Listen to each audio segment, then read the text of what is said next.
ঠিকানার খোঁজে এসেছিলাম দিল্লিতে, আর পুরো 2টো এপিসোডে আপনাদের পুরো দিল্লিটা ঘুরে দেখিয়েছি। আশা করব ওই এপিসোড 2টো আপনারা এনজয় করেছেন।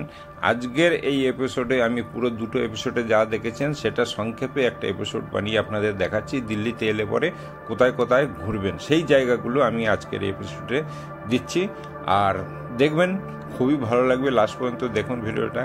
আর যদি আমার চ্যানেলটা প্রথমবার আপনারা দেখছেন তাহলে আশা করব সাবস্ক্রাইব করে দেবেন, আর সঙ্গে বেল আইকনটাও প্রেস করে দেবেন। এটা হচ্ছে গ্যারামূর্তি, আর এই সামনে হচ্ছে আপনার south block, north block. Left সাইডে হচ্ছে সাউথ ব্লক আর রাইট সাইডে নর্থ ব্লক। তো এই এরিয়াগুলো ঘোরার জায়গা আছে। তো চলুন আমার সঙ্গে থাকুন আর ভিডিওটা লাস্ট পর্যন্ত দেখুন আর এনজয় করুন পুরো দিল্লিটাকে একই ভিডিওর মাধ্যমে। গত 2টো এপিসোডে আমি আপনাদের পুরো দিল্লিটা ঘুরেছিলাম, সঙ্গে আপনাদের বলেছিলাম কোথায় থাকবেন, কত খরচা হবে, কিভাবে ঘুরবেন, সমস্ত কিছু ডিটেলসে আমি আপনাদের জানিয়ে দিয়েছি। তো এটাতে সেই সমস্ত জিনিস আমি ইনক্লুড করছি না, শুধু আপনারা দেখুন এখানে দিল্লিতে এলে কী কী জিনিস দেখতে পারবেন আর কোনটা কিভাবে দেখতে লাগবে সেইভাবে আপনারা আপনাদের ইচ্ছে মতন ঘুরতে পারেন, দেখতে পারবেন।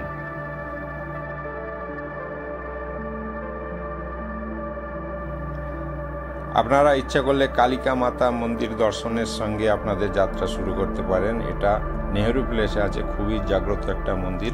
এই জায়গাতে আপনারা দেখতে পারবেন। তবে আজকের দিনে বিশেষ করে মঙ্গলবারটাতে এখানে খুবই ভিড় থাকে। আর ওই মন্দির দর্শন করার পরে আপনারা জাস্ট অপোজিট সাইডেই রয়েছে লোটাস টেম্পল। ভিতরে মন্দির বলে তো কিছু নেই। আর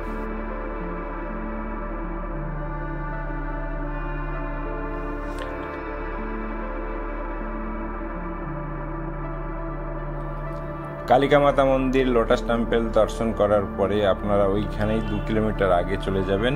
ওখানে ইসকন টেম্পল আছে, খুবই সুন্দর লাগবে আপনাদের ওই মন্দিরটাও। একবার অবশ্যই এখানে ভিজিট করবেন এই ইসকন টেম্পল। আপনারা কলকাতা মায়াপুরে ইসকন টেম্পল জরুর দেখেছেন, কিন্তু এই মন্দিরটা দেখবেন খুবই অপূর্ব, খুবই সুন্দর লাগবে আপনাদের এই ইসকন টেম্পল। একবার অবশ্যই এই জায়গাটা ভিজিট করবেন। এখানে একটা লাইট অ্যান্ড সাউন্ড শো হয়, 150 টাকা দিলে পরে ওইখানে শোটা দেখতে পারেন। যদি আপনাদের সময় পারমিট করে, হাফ অ্যান আওয়ার লাগবে ওটা শোটা দেখতে। তারপরে চলে যাব আমরা এখন মালাই মন্দির, যেটা কিনা আপনার সাউথ দিল্লির মধ্যেই পড়ে। এই মালাই মন্দির একটা সাউথ ইন্ডিয়ান টেম্পল আছে, আর ভেতরে যদি যান খুবই অপূর্ব লাগবে এই মন্দিরটা। সাউথ ইন্ডিয়ার যে সমস্ত পরিকাঠামো সেই হিসাবে তৈরি করা হয়েছে। আর তার পাশেই রয়েছে সাউথ দিল্লি কালীবাড়ি। দেখুন এটা দক্ষিণ দিল্লি কালীবাড়িতে এই মুহূর্তে এখন আমরা এসে পৌঁছেছি কালী মাতার মন্দিরে। আপনারা যদি এখানে এসে থাকতে চান সেটাও আমি আগের ভিডিওতে জানিয়েছি। এখানে রুমের ব্যবস্থাও আছে, খাওয়া দাওয়ার ব্যবস্থাও আছে, সব কিছুই আছে। এই কালিকা মাতা মন্দিরও এই কালী মাতা মন্দিরও আপনারা অবশ্যই একবার ভিজিট করবেন। তারপর আমরা চলে যাব রাজঘাট, জাতির জনক বাপুজি যার সমাধি এখানে রাখা রয়েছে। এছাড়াও এখানে আপনারা দেখতে পারবেন রাজীব গান্ধীর সমাধি, ইন্দিরা গান্ধী, সঞ্জয় গান্ধীর সমাধি, কিষান ঘাট যে চৌধুরী চরণ সিং এর সমাধি রয়েছে, সমস্ত কিছু এই এরিয়াতে দেখতে পারবেন। খুবই খোলামেলা এরিয়া আর সুন্দর একটা পরিবেশ এখানে আপনারা উপভোগ করতে পারবেন। আর বাপুজির উদ্দেশ্যে আপনারা মাথা নমন করে ওখান থেকে আগে যেতে পারবেন ইন্দিরা গান্ধীর সমাধি পর্যন্ত।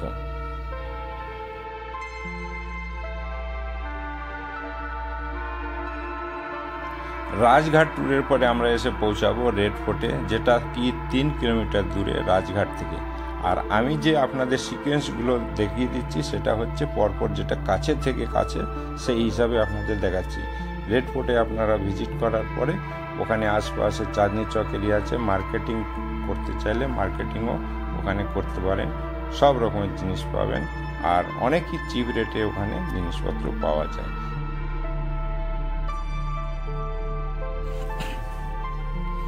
লালকেল্লা এসে ভিজিট করলে পরে আপনারা দেশের সব থেকে বড় যে মসজিদ রয়েছে এই এরিয়ার মধ্যে, জাম্মা মসজিদ, সেখানেও আপনারা একবার অবশ্যই ভিজিট করবেন। আর এই মুহূর্তে আমি দেখুন মিনা বাজার দিয়ে ঘুরে বেড়াচ্ছি। এই মসজিদের সামনে একটা মার্কেট আছে যেখানে বিশেষ করে আপনারা দেখতে পাবেন মুসলমান সম্প্রদায়রা এখানে বেশি মার্কেটিং করে থাকে। আর এটা দেখুন আপনাদের জম্মা মসজিদ। আমি আপনাদের ভেতরের ইন্টেরিয়ারটা দেখাচ্ছি। এখানে 3টে গেট আছে, যে কথা আমি আগেই বলেছি আগের ভিডিওতে। আর বিশেষ কিছু এখানে বলার নেই।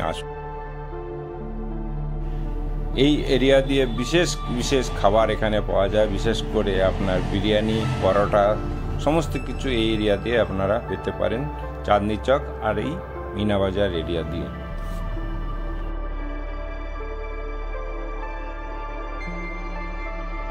দিল্লিতে এসে যদি আপনারা বাংলা সাহেব গুরুদ্বারা ট্যুর না করেন, তাহলে আমি বলবো আপনারা অনেক কিছুই মিস করে যাচ্ছেন। কারণ এইখানকার যে পরিবেশ, আপনারা না গেলে, না দেখলে পরে বিশ্বাস করতে পারবেন না এত সুন্দর একটা জায়গা এখানে দিল্লিতে রয়েছে। খুবই ভালো লাগবে আপনাদের এই জায়গাটা। এখানে আসুন, প্রসাদ গ্রহণ করুন। এখানে লঙ্গর চলতে থাকে, লঙ্গরের প্রসাদ নিন। এখানে জুতো রাখার ব্যবস্থা সমস্ত কিছু সুন্দর হচ্ছে। এখান থেকে সাংমারবার পাথর দিয়ে পুরো এরিয়াটা কভার করা। এ দেখুন কাউন্টার জুতো রাখার, মনে হবে আপনি কোনো রেলওয়ে কাউন্টারে ক্লক রুমে এসে পৌঁছেছেন। খুবই সুন্দর ব্যবস্থা এখানকার। আর এখানে বিশেষ করে যে সমস্ত ভলেন্টিয়াররা সার্ভিস দিচ্ছে, খুবই সুন্দর এখানকার পরিবেশ। এখানে জলের একটা সরোবর মতো রয়েছে, সেখানেও যান, দরকার হলে এখানে স্নানও করতে পারবেন। খুবই সুন্দর, খুবই মানে অতুলনীয় একটা জায়গা এই বাংলা সাহেব গুরুদ্বারা।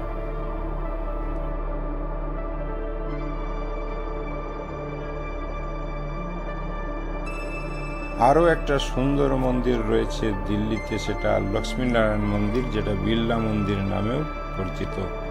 আর কে আশ্রম মেট্রো স্টেশনের পাশেই এই মন্দিরটা রয়েছে। এখানে আসুন, খুবই সুন্দর আপনার এই পরিবেশটা এখানে দেখবেন। আর বিড়লা মন্দিরের পাশেই রয়েছে কালীবাড়ি। তো এটা হচ্ছে নিউ দিল্লি কালীবাড়ি। এর আগে দেখেছিলেন সেটা সাউথ দিল্লি কালীবাড়ি, এটা নিউ দিল্লি কালীবাড়ি। এখানেও আপনারা থাকার ব্যবস্থা যদি করতে চান এখানে করতে পারেন। আর এখানেও প্রসাদ দেওয়ার ব্যবস্থা আছে, কিন্তু সকালে কিংবা আগের দিনে আপনাকে প্রি বুকিং করতে হবে। প্রসাদ নেওয়ার জন্য 150 টাকা করে এখানে আপনাদের পে করতে হবে। এরপরে আমরা কিছুক্ষণ ঘোরাঘুরি করে নিই দিল্লির আশপাশের রোডগুলো, বিশেষ করে নর্থ ব্লক, সাউথ ব্লক আর রাষ্ট্রপতি ভবন এরিয়া, যেখানে প্রাইম মিনিস্টারের অফিস রয়েছে, ফাইন্যান্স মিনিস্টারের অফিস রয়েছে, ডিফেন্স মিনিস্টারের অফিস রয়েছে। সেই সমস্ত জায়গা ঘোরার পরে যে শান্তিপথ দেখুন, শান্তিপথ দিয়েও একটুখানি ঘোরাফেরা করে নিই। খুবই সুন্দর জায়গা, আগের ভিডিওতে আমি ডিটেলসে আপনাদের দেখিয়েছিলাম। এরপরে গিয়ে পৌঁছাবো ইন্দিরা গান্ধী মেমোরিয়ালে। এখানে ভেতরের যে ইন্টেরিয়ারটা আগের ভিডিওটি আপনাদের দেখলে পরে সেটা বুঝতে পারবেন। এটা জাস্ট একটা আপনাদের আইডিয়া দেওয়ার জন্য এই ভিডিওতে আপনাদের জানিয়ে দিচ্ছি। বাকি ডিটেলসে জানতে হলে আগের ভিডিওটা অবশ্যই দেখে নেবেন। এই ইন্দিরা গান্ধী মেমোরিয়াল, এইখানে আপনারা দেখুন অঙ্গরক্ষক দ্বারা এইখানে আপনার ইন্দিরা গান্ধীকে গুলি করে হত্যা করা হয়েছিল, এই জায়গাটা যেটা দেখালাম। আর এই সমস্ত ঘরের ভেতরের যে সমস্ত ডাইনিং রুমগুলো রয়েছে ওনার পার্সোনাল ইউজের জন্য, সেই সমস্ত এরিয়াগুলো মিউজিয়াম হিসেবে এখন ব্যবহার করা হচ্ছে। এই যে